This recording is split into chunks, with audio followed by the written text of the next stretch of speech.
What's going on, guys? Matthew Muniz here. Welcome back to the channel.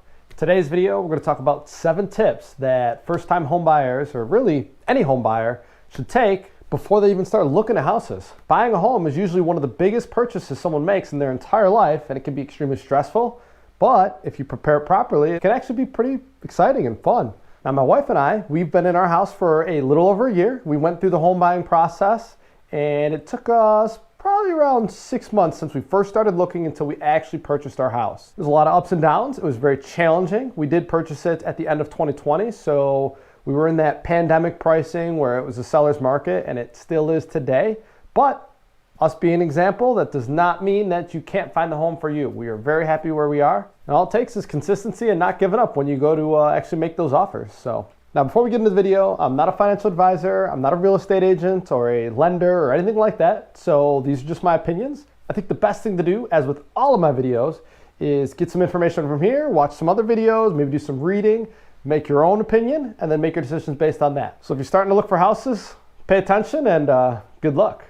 So the first tip I have for you guys is you gotta start saving, and you gotta save early. Whenever you are even thinking about looking at houses or purchasing a house, you better have some savings. If you don't, then you got to start today. But that being said, realize that savings does not just mean the down payment for the house. So whether you're putting down 20% or 3 to 5%, that's only a small portion of the savings you're going to need to be comfortable when you first move into your house. Now, I highly recommend that you have an emergency fund that is completely separate from your down payment or your closing cost savings. Remember, an emergency fund is for an emergency to pop up, such as you lose your job, but you still need to pay for your life. If you take all your savings and use it on your down payment, then you're not going to have any money left over. So make sure you keep those two separate. But when you buy a house, it's not just about the down payment and it's not just about the closing costs. You got to remember that you have moving expenses. Whether you're paying someone to move you or you're renting a U-Haul, that all costs money. And depending on where you're living now, when you move into your new home, you may need things to take care of your house.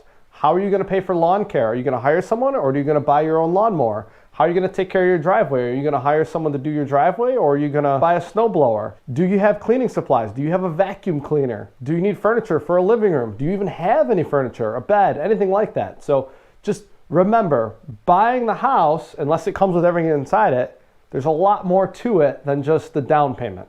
The second tip I have for you guys, this is important at all times in life, is you got to know your credit score, and if it's not where it needs to be, then you got to start working on it.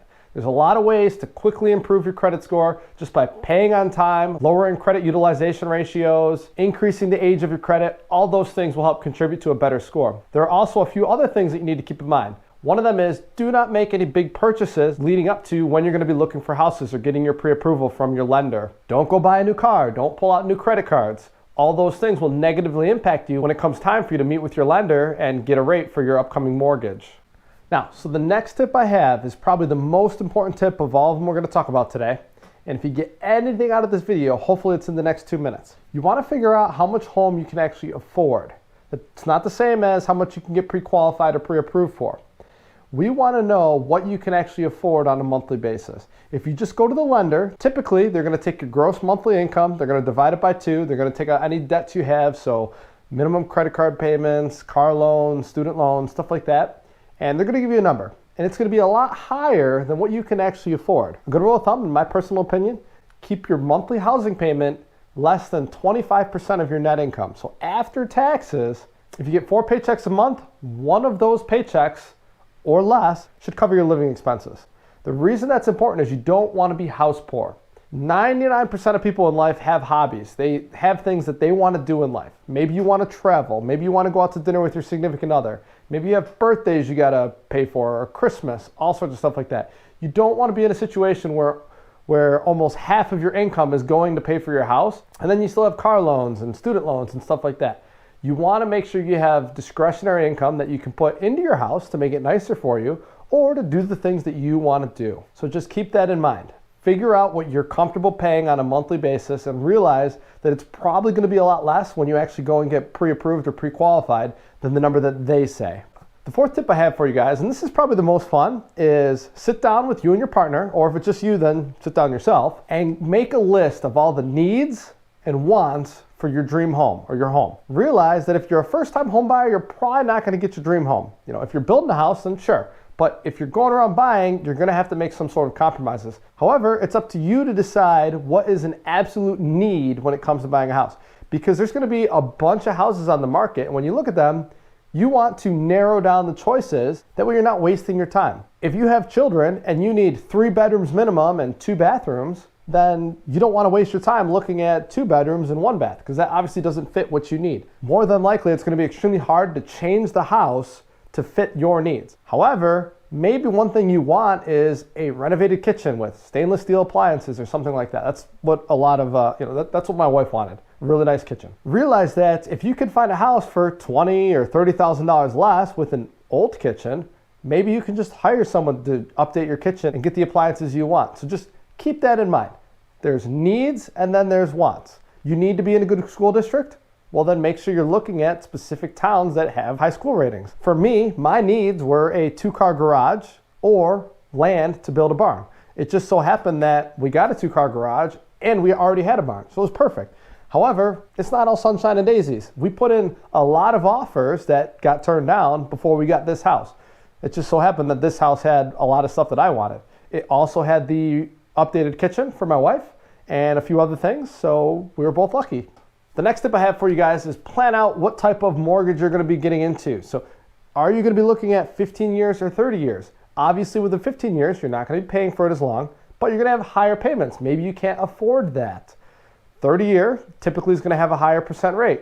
Maybe you don't want to pay that. So maybe you do want to try to get a cheaper house and go for a 15-year loan. If you're getting a conventional loan, then you're going to need a higher credit score than someone that's going for an FHA loan. That's where your credit score is really important. You want to make sure you have a plan in place before you go and start talking to people and looking at houses. The more you're prepared, the easier and pain-free the actual shopping process is going to be. Now the 6th tip I have, and this might seem kind of silly to even have to mention this, but it's actually true. Do you actually want a house right now? Are you prepared to take on this responsibility? Owning a home is a massive responsibility. There's so much involved with owning your own home. You now have to fix things that break in your house, or you got to hire someone to do it. You have to take care of your house. There's going to be maintenance. You might have to paint. You might have to mow your lawn. There's going to be all sorts of stuff that come with owning a house. Whereas if you just live in an apartment complex, a lot of that stuff is taken care of for you. So make sure you're ready to take on that extra responsibility, because it is a lot. Now, just because it's a lot of responsibility doesn't mean that it's really rewarding. Building equity, having your own home, I mean, I think that more than makes up for it. But when I was younger, maybe 5, 6 years ago, I wasn't ready for that responsibility, and there's nothing wrong with that. One more thing to think about is, are you planning on moving in the next year or two? For work maybe. Maybe you're looking to get a promotion and they're going to move you somewhere else. Maybe it's not the best time to buy a house, because honestly, the cost of houses don't always go up. You could buy a house and you might end up losing money if you have to move so fast. So just keep those things in mind. The last tip I have for you guys is to shop around for a realtor that you get along with and a lender. Now, call multiple people, talk with multiple parties, and you can do certain things to test to see if they're a good fit for you. Remember, you are the buyer, you are the customer. Don't just go with the first person you call. Shop around a little bit. You want to make sure that you're set up for the most success possible. Maybe give them a call on a Saturday or Sunday, or send them an email. Do they respond on Tuesday, or do they get back to you that day? For me, that's pretty important. I'm pretty impatient and I expect stuff to be done in a timely manner, so that's important to me. Maybe that's not important to you, but you want to be able to shop around and find the person that's going to fit your needs and be able to best set you up for the best home that you can have.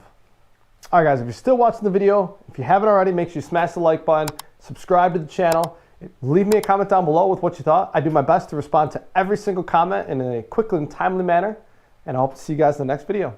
Take care.